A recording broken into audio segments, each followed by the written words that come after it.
Hello students, आज हम class inter solid state lesson में बैंड थ्योरी यानी कि बैंड सिद्धांत की स्टडी करेंगे। तो बच्चों, बैंड सिद्धांत जो है वो आपके बोर्ड एग्जाम और कंपटीशन एग्जाम सभी के लिए बहुत इंपॉर्टेंट होता है और ये कॉन्सेप्ट किसी भी सॉलिड के लिए अप्लाई किया जाता है और बताता है कि वो सॉलिड इलेक्ट्रिसिटी को कंडक्ट कर सकता है या नहीं कर सकता। यानी कि basically conductor, non conductor and semi conductor में डिफरेंस करता है। तो चलिए सीखते हैं इस कॉन्सेप्ट को, बहुत ही एक्सप्लेन करके और बहुत ही अच्छी तरीके से सीखने वाले हैं। तो चलिए बने रहिए हमारे साथ, हम आरएस केमिस्ट्री आपको इस कॉन्सेप्ट की एक एक पॉइंट को क्लियर करेंगे। और देखिए इस कॉन्सेप्ट के अंतर्गत हम कौन कौन सी चीजों को पढ़ेंगे। हम पढ़ेंगे एनर्जी बैंड क्या होते हैं, एनर्जी बैंड, फिर पढ़ेंगे वैलेंस बैंड, और फिर पढ़ेंगे कंडक्शन बैंड, और फिर पढ़ेंगे फॉरबिडन एनर्जी गैप, राइट। और फिर इसके बाद हम इसी कॉन्सेप्ट के अकॉर्डिंग कैसे conductor, non conductor and semi conductor में डिफरेंस कर सकते हैं, तो इन सभी पॉइंट्स को हम सीखेंगे, राइट। तो चलिए स्टार्ट करते हैं। तो सबसे पहले हम बैंड थ्योरी को समझने के लिए एक क्रिस्टल बनाते हैं। देखिए क्रिस्टल बना रहे हैं, मान लीजिए क्रिस्टल के ये एटम है, ये क्रिस्टल के एटम है। अब ध्यान दीजिएगा, ये क्रिस्टल के एटम पैक्ड स्टेट में, यानी एक एटम दूसरे के बिल्कुल चिपक करके या कांटेक्ट में रखा हुआ है। अब सोचिए कि जब ये क्रिस्टल आइसोलेटेड एटम से बना होगा, आइसोलेटेड एटम से बना होगा। आइसोलेटेड एटम का मतलब जब एक एटम दूसरे एटम को बिल्कुल भी इंटरेक्ट ना कर रहा हो, राइट। तो फिर उस स्टेट को कहते हैं आइसोलेटेड स्टेट। आप समझिए, इस स्टेट में जो एटम्स में इलेक्ट्रॉन के एनर्जी लेवल होंगे, जैसे मान लीजिए यहां पर ये सिलिकॉन के एटम है और ये सिलिकॉन क्रिस्टल है। तो सिलिकॉन का atomic number 14, 1s2, 2s2, 2p6, 3s2, 3p2, ये इसका इलेक्ट्रॉनिक कॉन्फ़िगरेशन हो जाएगा। अब जैसे यहां पर मान लीजिए 3s है और 3s की जो एनर्जी है, हमने मान लिया कि वो 20 इलेक्ट्रॉन वोल्ट है। हमने एजम्पशन कर लिया, मान लिया कि वो कितनी है, 20 इलेक्ट्रॉन वोल्ट है। तो आइसोलेटेड स्टेट में क्या होगा कि इस एटम के, बहुत इंपॉर्टेंट पॉइंट है, ध्यान से समझिएगा, इस एटम की जो 3s ऑर्बिटल होगी उसकी 20 है, तो इसकी भी 20 ही होगी, इसकी भी 20 होगी, इसकी भी, इसकी भी, इसकी भी, सभी के 3s की जो एनर्जी लेवल है वो 20 इलेक्ट्रॉन वोल्ट ही होगी। ऐसी 4 ये 3p की अगर बात करें तो 3p के जितने भी ऑर्बिटल होंगे इन सारे एटम्स में, उन सब के एनर्जी लेवल सेम होगी, ठीक। अब ये तो आइसोलेटेड स्टेट की बात हो गई। अब हम क्रिस्टल में चलते हैं। क्या क्रिस्टल में भी ऐसा ही होगा? क्या यहां भी, भाई एटम तो वही है, क्या यहां भी 3s, 3p या जो इनके पहले हैं उन सब के एनर्जी लेवल आपस में इक्वल होंगे? बस इसी पॉइंट को आपको क्लियर करना है। तो देखिए आप खुद इसका आंसर देंगे। होता क्या है कि जब ये एटम, ये जैसे एक एटम है और ये दूसरा एटम है, राइट, ये दोनों एक दूसरे के पास पास आए, यानी कि जब इसको बनाना है तो क्लियर सी बात है कि इनको एक साथ पास पास आना पड़ेगा, इनके बीच की जो डिस्टेंस है वो कम करनी पड़ेगी। तो जब ये पास पास आएंगे तो देखिए क्या होगा कि इसका ये न्यूक्लियस है, इसका ये न्यूक्लियस है। अब इसका जो इलेक्ट्रॉन क्लाउड होगा और जो इसका इलेक्ट्रॉन क्लाउड होगा, वो दोनों एक दूसरे को क्या करेंगे, रिपल करेंगे। उससे कहेंगे चल हट पीछे, उससे कहेगा चल तू हट पीछे। समझ रहे हैं? यानी कि इसका क्लाउड इसको दूर भगाएगा और इसका क्लाउड इसको दूर भगाएगा। इलेक्ट्रॉन है, इलेक्ट्रॉन इलेक्ट्रॉन में माइनस चार्ज होगा, तो क्लियरली वो एक दूसरे को क्या करेंगे, रिपल करेंगे। लेकिन अंदर इनका बॉस बैठा हुआ है ना? कौन है अंदर? बॉस, न्यूक्लियस है। वो इलेक्ट्रॉनों को अपनी तरफ अट्रैक्ट करता है। तो ये न्यूक्लियस इसको अपनी तरफ अट्रैक्ट करेगा और इसका न्यूक्लियस इसकी अपनी तरफ अट्रैक्ट करेगा। यानी कि यहां पर इंटरेक्शन शुरू हो जाएगा। इंटरेक्शन, एक एटम दूसरे एटम को इंटरेक्ट करना स्टार्ट कर देगा, यानी कि इफेक्ट डालना स्टार्ट कर देगा, है ना? तो इसलिए ध्यान दीजिएगा, यहां पर जो इलेक्ट्रॉन होंगे उनके एनर्जी लेवल में कुछ डिफरेंस आएगा। ध्यान दीजिए पॉइंट को। जब एक एटम दूसरे को इंटरेक्ट करेगा तो उनमें जो इलेक्ट्रॉन्स के एनर्जी लेवल है, यानी कि जैसे हमने यहां पर कहा था 3s की मान लीजिए 20 इलेक्ट्रॉन वोल्ट है, तो इंटरेक्शन के कारण अब एनर्जी 20 इलेक्ट्रॉन वोल्ट नहीं रहेगी, वो इससे कुछ घट जाएगी या कुछ बढ़ जाएगी। राइट? तो इस तरह से अच्छा, जो घटेगी या बढ़ेगी वो भी इस वैल्यू से बहुत ज्यादा नहीं होगी। ये हमने सिर्फ एक मान रखी है, कोई इसका प्रयोगात्मक बात नहीं कि इतनी होती है, हमने समझने के लिए इसको मान लिया है। तो जो एनर्जी घटेगी, अब समझिए फिर से कि यहां पर हमने कहा कि जब ये इंटरेक्ट करेंगे तो एनर्जी क्या हो जाएगी, कुछ चेंज हो जाएगी। तो चेंज होने में क्या होगा कि कुछ घट भी सकती है और कुछ बढ़ भी सकती है। यानी कि कुछ एटम्स की एनर्जी यहां की एनर्जी की कंपैरिजन में कम हो जाएगी और कुछ की बढ़ जाएगी। राइट? हाँ, अब यहां यह भी ध्यान रखना है कि जो यहां पर एनर्जी लेवल होगा उससे थोड़ा ही घट सकती है या थोड़ा ही बढ़ सकती है। जैसे हमने यहां पर मान लिया कि 20 इलेक्ट्रॉन वोल्ट है, तो अब यहां पर मान लीजिए कि 3s की जो एनर्जी होगी, 3s की वो 19.5 से लेकर के 20.5 की रेंज में हो गई, यानी कि 1 इलेक्ट्रॉन वोल्ट का डिफरेंस हो गया। राइट? अच्छा, अब यहां पर ये रेंज क्यों बन गई? क्योंकि हर एक एटम का जो इंटरेक्शन होगा वो डिफरेंट डिफरेंट टाइप का होगा। यानी कि ये जो इंटरेक्शन फोर्स लगेंगे वो सभी एटम में सिमिलर नहीं लगेंगे, किसी में ज्यादा होंगे तो किसी में कम होंगे। तो उसी के अकॉर्डिंग एनर्जी में कमी आएगी या कुछ इंक्रीजमेंट आएगा। ठीक? तो अब क्या होता है कि जो यहां एटम्स में एनर्जी जो थी, अगर उसको हम शो करें तो वो एक लाइन से, मान लीजिए हम ऐसे ग्राफ से शो करें तो एक लाइन से हमारा 20 इलेक्ट्रॉन वोल्ट हो जाएगा। बट उसी को अगर क्रिस्टल में शो करें तो वो एक रेंज बन गई, एनर्जी की क्या बन गई, एक रेंज बन गई।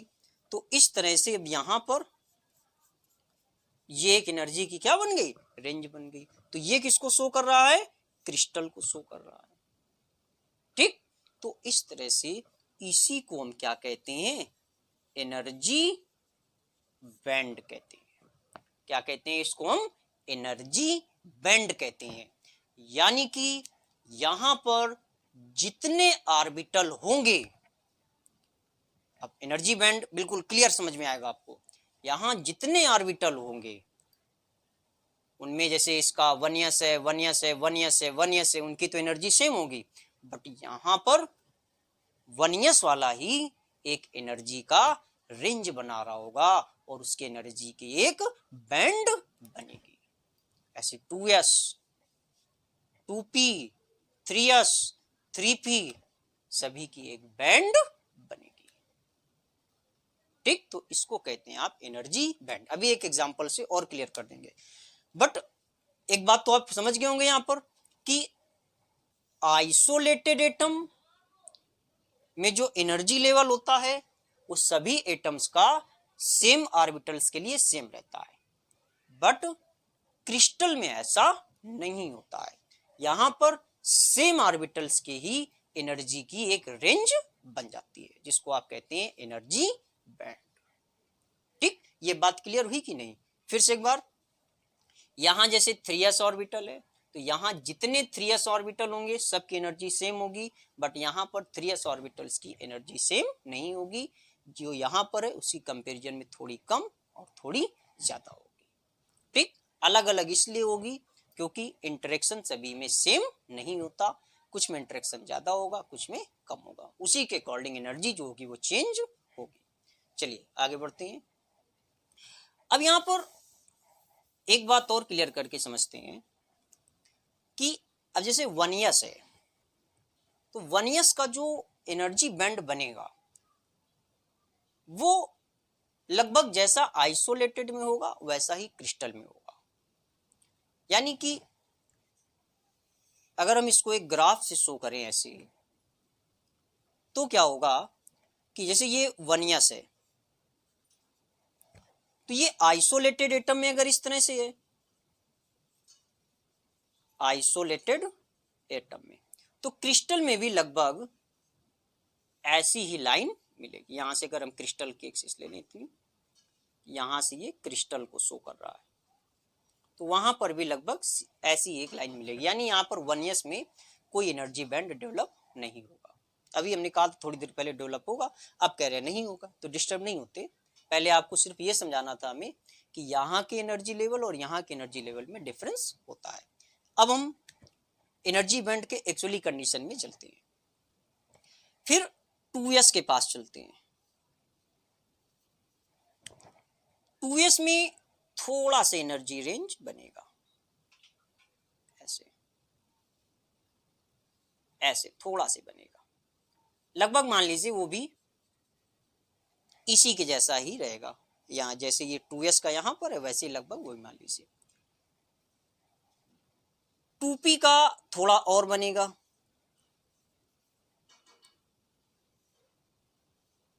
2p का 2s से थोड़ा ज्यादा हो जाएगा।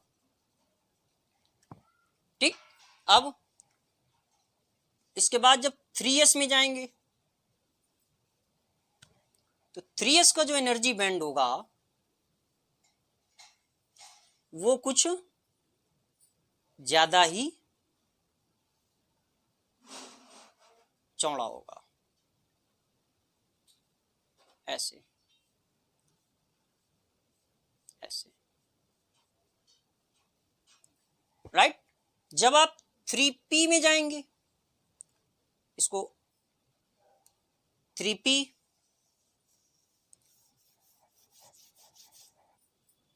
देखिए, 3s और 3p के एनर्जी लेवल में ज्यादा डिफरेंस नहीं होगा, तो इसका जो एनर्जी बैंड बनेगा वो लगभग ऐसे बनेगा, जाकर के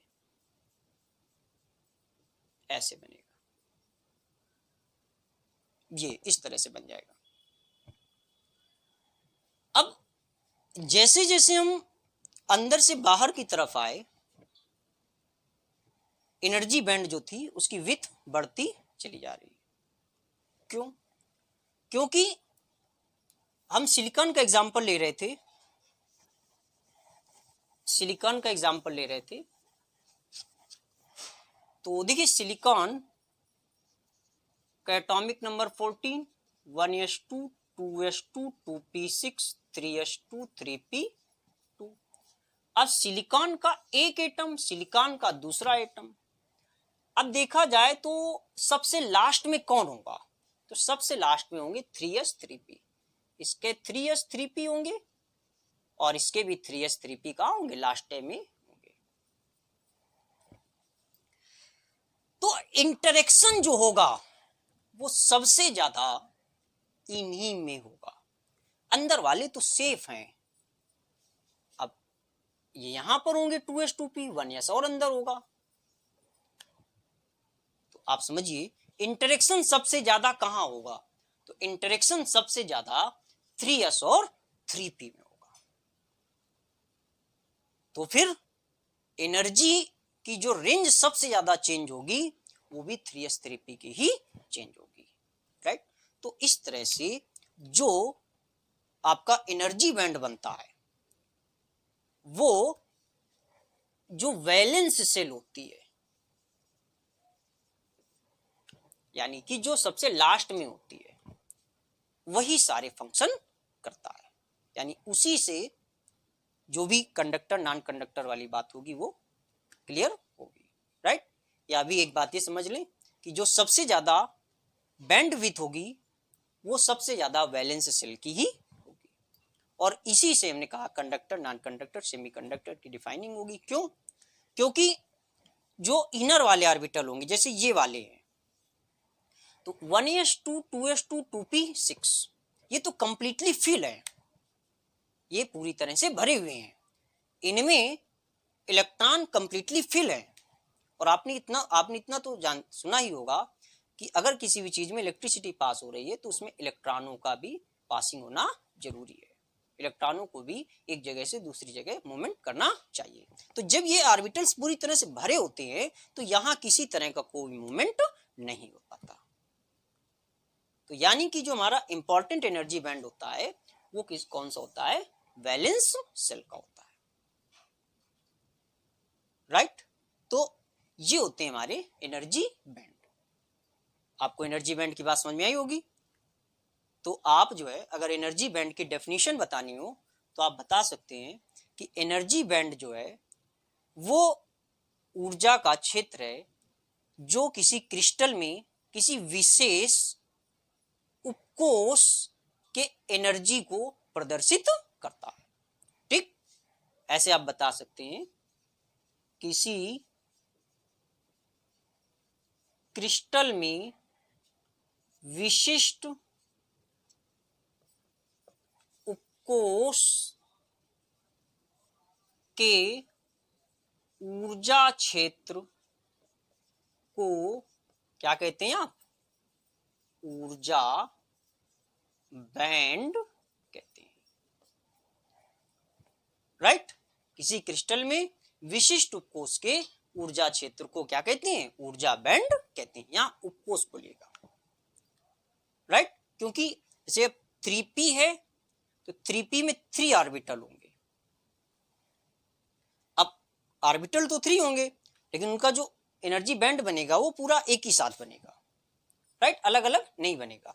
तो किसी कक्षक की ऊर्जा क्षेत्र को, तो किसी कक्षक का स्पेशल ऊर्जा क्षेत्र नहीं बनता है, जो उपकोष होगा उसका एक ऊर्जा क्षेत्र बनेगा, उसको आप कहेंगे ऊर्जा बैंड, राइट। तो डेफिनेशन आप फटाफट नोट कर लीजिए। अब हम इसमें समझेंगे कि कंडक्शन बैंड क्या होता है और वैलेंस बैंड क्या होता है। तो चलिए समझते हैं। तो अब हमें कंडक्शन बैंड और वैलेंस बैंड के लिए और थोड़ा डीपली जाना पड़ेगा। Valence band and conduction band.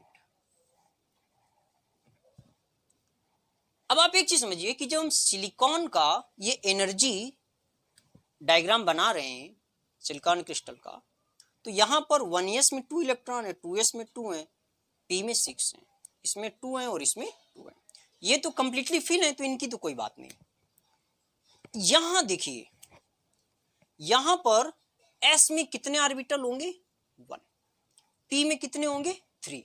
तो टोटल ऑर्बिटल कितने बने? 4।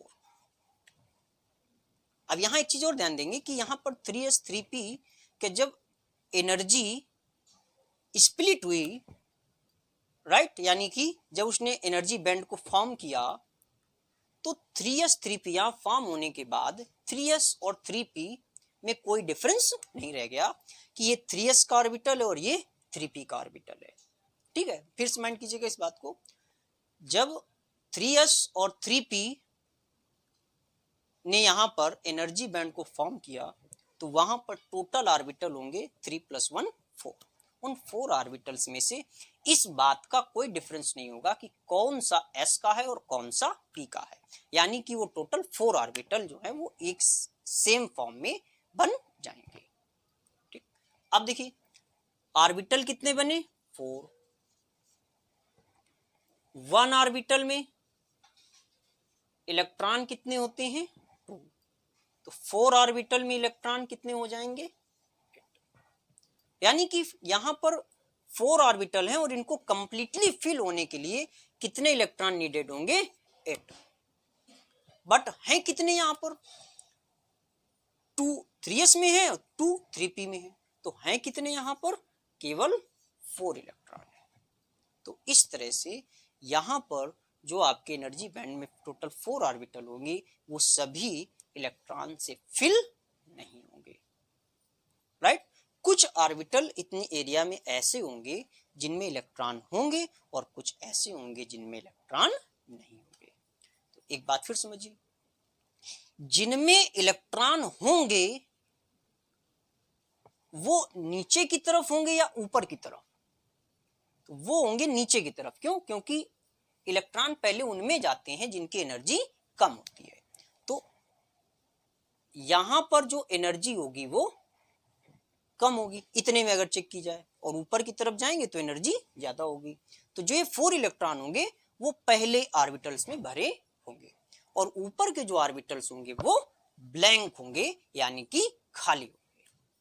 अब ध्यान दीजिए, यहां पर जो ऑर्बिटल्स हैं वो 2 पार्ट में डिवाइड हो गए, एक जिनमें इलेक्ट्रॉन फिल है और एक वो जिनमें इलेक्ट्रॉन नहीं है, एम्प्टी है, राइट।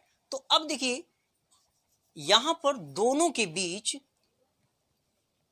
यहां पर देखिए दोनों के बीच एक बिल्कुल क्लियर डिफरेंस हो जाता है एनर्जी का। अब जैसे इतने ऊपर एरिया में ये एम्प्टी वाले हैं और नीचे ये जो है इलेक्ट्रॉन फिल वाले हैं, है ना, ये भरे हुए हैं, फिल हैं इलेक्ट्रॉन से, राइट। तो ये फिल वाले और एम्प्टी वाले के बीच एक गैप भी बन जाता है एनर्जी का, यानी कि इसके और इसके बीच एनर्जी का एक क्या होता है, गैप भी बन जाता है, राइट। फिर समझिए बात को, जिसमें इलेक्ट्रॉन फिल हैं, गैपिंग की बात अभी और क्लियर करते हैं, यहां पर जहां इलेक्ट्रॉन फिल हैं उसको कहेंगे आप वैलेंस बैंड, और जो एम्प्टी है उसको कहेंगे आप कंडक्शन बैंड, यानी कि संयोजकता बैंड और इधर पर ये चालकता बैंड। बात समझ में आ रही है, ये संयोजकता बैंड और ये क्या है, चालकता बैंड है, राइट। अब ये जो हमने एग्जांपल लिया है संयोजकता बैंड और चालकता बैंड जिसे बनाया, ये पर्टिकुलर सिलिकॉन का है। हर एक एटम का अपना अपना तरीका होता है वैलेंस बैंड और कंडक्शन बैंड बनाने का। बहुत से एटम में ऐसा भी हो सकता है कि वैलेंस बैंड और कंडक्शन बैंड के बीच कोई भी एनर्जी गैप ना हो, यानी तीनों केस पॉसिबल है। इन दोनों के बीच एनर्जी गैप बिल्कुल भी नहीं हो सकता, या थोड़ा हो सकता है या बहुत ज्यादा हो सकता है, ठीक। तो अगर इनके बीच एनर्जी डिफरेंस है तो जो भी एनर्जी डिफरेंस होता है इनके बीच उसी को आप कहते हैं एनर्जी गैप, और जिसको आप डिनोट करते हैं EG से, या इसको आप फॉरबिडन एनर्जी गैप भी कह देते हैं, निषिद्ध ऊर्जा क्षेत्र, फॉरबिडन एनर्जी गैप, राइट। तो आपको यहां पर 3 पॉइंट्स मिले। एक, वैलेंस बैंड क्या है, तो आप बताएंगे कि वो ऊर्जा बैंड जिसमें इलेक्ट्रॉन फिल होते हैं उसे आप क्या कहते हैं, वैलेंस बैंड कहते हैं। वो बैंड जिसमें इलेक्ट्रॉन फिल होते हैं उसे आप क्या कहते हैं, ऊर्जा बैंड, वैलेंस बैंड कहते हैं।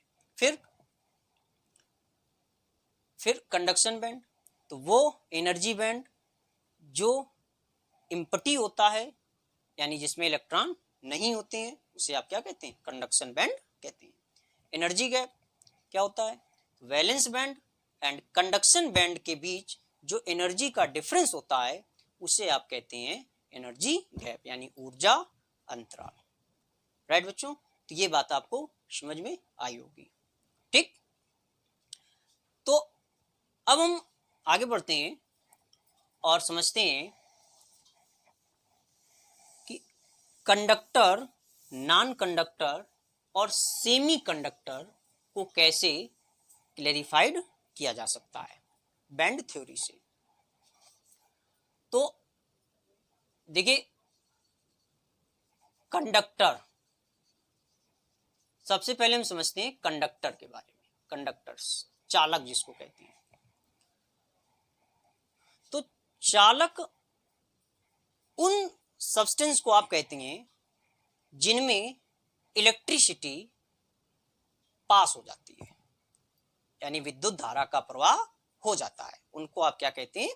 चालक कहते हैं। जैसे आयरन, कॉपर, यानी जितनी मेटल्स हैं, और इसके अलावा भी कुछ चीजें जैसे ग्रेफाइट है, तो इनको आप क्या कहते हैं? कंडक्टर कहते हैं। राइट, अब इनका जो एक्सप्लेनेशन है वो बैंड थ्योरी के अकॉर्डिंग कैसे कर सकते हैं। तो देखिए, मान लीजिए जो सॉलिड है, उस सॉलिड में जो एनर्जी बैंड बने, जो एनर्जी बैंड बने, मान लीजिए उस एनर्जी बैंड में ये हमारा वैलेंस बैंड है और ये कंडक्शन बैंड है। राइट, इनके बीच का ये जो एरिया है इसको आप क्या कहेंगे? एनर्जी गैप, क्या कहेंगे? Forbidden energy gap. तो अगर ये एनर्जी गैप 0.1 इलेक्ट्रॉन वोल्ट से कम है, एनर्जी गैप 0.1 इलेक्ट्रॉन वोल्ट से कम है, नोट इट, अगर ये एनर्जी गैप 0.1 इलेक्ट्रॉन वोल्ट से कम है, तब क्या होता है कि जो इलेक्ट्रॉन होते हैं वो वैलेंस बैंड से, आप ये तो जानते हैं कि वैलेंस बैंड इलेक्ट्रॉनों से फिल होगा, जो इलेक्ट्रॉन होंगे वो वैलेंस बैंड से इजीली कंडक्शन बैंड में जा सकते हैं। यानी कि जो हमारा सॉलिड है उसमें इलेक्ट्रॉन वैलेंस बैंड से कंडक्शन बैंड में इजीली मोशन कर सकते हैं, और जब इलेक्ट्रॉन मोशन कर सकते हैं तो इसका मतलब हुआ कि उसमें इलेक्ट्रिसिटी पास हो जाएगी। ठीक, यानी कि वो सॉलिड क्या होगा? कंडक्टर बनेगा। ठीक, राइट। अच्छा, अब कंडक्टर में एक तो ये हो गया कि जो एनर्जी गैप है वो बहुत ही कम होना चाहिए। आप ऐसे भी बोल सकते हैं कि ऐसे सॉलिड जिनमें वैलेंस बैंड और कंडक्शन बैंड के बीच एनर्जी गैप बहुत कम होता है, उन्हें आप क्या कहते हैं? कंडक्टर कहते हैं। राइट, बात समझ में? अब देखिए इसका दूसरा केस क्या हो सकता है। दूसरा केस कंडक्टर का ही ये होता है कि जो वैलेंस बैंड है और जो कंडक्शन बैंड है ये बिल्कुल एक दूसरे पर ओवरलैप कर रहे होते हैं। ऐसे ये वैलेंस बैंड और ये कंडक्शन बैंड, यानी कि यहां पर वैलेंस बैंड और कंडक्शन बैंड के बीच जो फॉरबिडन एनर्जी गैप होता है वो कंप्लीटली जीरो होता है। यानी कि इलेक्ट्रॉन वैलेंस बैंड से कंडक्शन बैंड में बहुत ही इजीली जा सकते हैं। राइट, तो कंडक्टर में ये दो केसेस बन सकते हैं। एक, वैलेंस बैंड और कंडक्शन बैंड की एनर्जी में बिल्कुल जीरो डिफरेंस हो या बहुत कम हो। जो बहुत कम है वो 0.1 इलेक्ट्रॉन वोल्ट से लेस देन होना चाहिए। राइट बच्चों, तो ये होते हैं कंडक्टर। राइट, इसके साथ ये भी याद रखेंगे कि जो कंडक्टर की कंडक्टिविटी होती है वो 10⁴ से 10⁷ ओम इनवर्स मीटर इनवर्स के रेंज में मापी गई है। यानी कि जो कंडक्टर सॉलिड होते हैं उनकी कंडक्टिविटी इतनी ऑर्डर से लेकर के इतनी ऑर्डर तक होती है। राइट बच्चों, तो ये भी याद रखेंगे। तो कंडक्टर की अगर डेफिनेशन आपको बतानी हो तो आप बता सकते हैं कि वे सॉलिड जिनमें इलेक्ट्रिसिटी पास हो जाती है उन्हें कंडक्टर कहते हैं। इनकी जो कंडक्टिविटी यानी चालकता होती है वो 10⁴ to 10⁷ ohm inverse metre inverse order की होती है। और बैंड थ्योरी से बता सकते हैं कि इनमें वैलेंस बैंड और कंडक्शन बैंड के बीच एनर्जी गैप 0 होता है या बहुत कम होता है। राइट, तो ये कंडक्टर्स की बात थी। अब बात करेंगे हम नॉन कंडक्टर की। तो देखिए बहुत इजी केस होगा नॉन कंडक्टर का। देखिए नॉन कंडक्टर, अब इनमें क्या होता है कि जो वैलेंस बैंड होगा, ये वैलेंस बैंड है और ये कंडक्शन बैंड है। इनके बीच जो एनर्जी गैप होगा वो काफी अधिक होगा। इतना अधिक होगा कि इलेक्ट्रॉन वैलेंस बैंड से कंडक्शन बैंड में जंप नहीं कर पाएगा। राइट, अब यहां ये भी ध्यान रखेंगे कि जो इलेक्ट्रॉन होता है वो डायरेक्ट वैलेंस बैंड से कंडक्शन बैंड में जाना चाहिए, वो बीच में नहीं रुकता है। जो फॉरबिडन एनर्जी गैप होता है वहां पर इलेक्ट्रॉन नहीं रुक सकता है। राइट, तो नॉन कंडक्टर में क्या होता है कि वैलेंस बैंड और कंडक्शन बैंड के बीच एनर्जी गैप इतना होता है कि इलेक्ट्रॉन इससे इसमें जा ही नहीं पाता है। राइट, तो ऐसे सॉलिड जो होते हैं वो नॉन कंडक्टर होते हैं। अब इनमें इनकी डेफिनेशन बतानी हो तो आप ऐसे बताएंगे कि वे सॉलिड जिनमें इलेक्ट्रिसिटी पास नहीं होती है उन्हें नॉन कंडक्टर कहते हैं। इनकी जो कंडक्टिविटी होती है वो 10⁻⁻10 to 10⁻⁻20 ohm inverse metre inverse order की होती है। और इनमें वैलेंस बैंड और कंडक्शन बैंड के बीच एनर्जी गैप इतना अधिक होता है कि इलेक्ट्रॉन वैलेंस बैंड से कंडक्शन बैंड में जंप नहीं कर पाता है। मोस्टली बच्चों ये जो एनर्जी गैप होता है वो अगर 3 इलेक्ट्रॉन वोल्ट से अधिक है तो फिर वैलेंस बैंड से कंडक्शन बैंड में इलेक्ट्रॉन जंप नहीं कर पाता है। ठीक, तो ये नॉन कंडक्टर की बात है। एग्जाम्पल्स में आप याद रख सकते हैं जैसे डायमंड और आपकी जैसे लकड़ी, प्लास्टिक, इस तरह की चीजों को याद रख सकते हैं। फिर सेमीकंडक्टर की बात करें तो सेमीकंडक्टर वो होते हैं जिनकी कंडक्टिविटी कंडक्टर और नॉन कंडक्टर के मिड में होती है। राइट, इनकी जो कंडक्टिविटी मापी गई है वो 10⁴ टू 10⁻⁻6 ऑर्डर तक मापी गई है। Right, ohm inverse metre inverse के ऑर्डर में। तो अब इनमें क्या होता है कि जो वैलेंस बैंड और कंडक्शन बैंड के बीच एनर्जी गैप है, ये वैलेंस बैंड और ये कंडक्शन बैंड, तो इनके बीच जो एनर्जी गैप होगा वो कंडक्टर से अधिक होगा बट नॉन कंडक्टर से कम होगा। मोस्टली ये रेंज 0.1 इलेक्ट्रॉन वोल्ट से 3 इलेक्ट्रॉन वोल्ट तक होता है।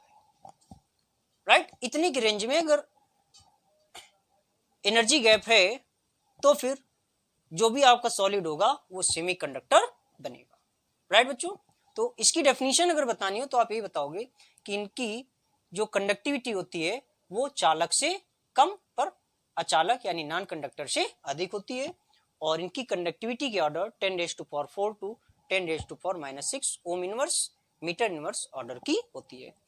बैंड थ्योरी से बताएंगे कि इनमें वैलेंस बैंड और कंडक्शन बैंड के बीच जो एनर्जी गैप होता है वो ना तो बहुत अधिक होता है और ना ही बहुत कम होता है।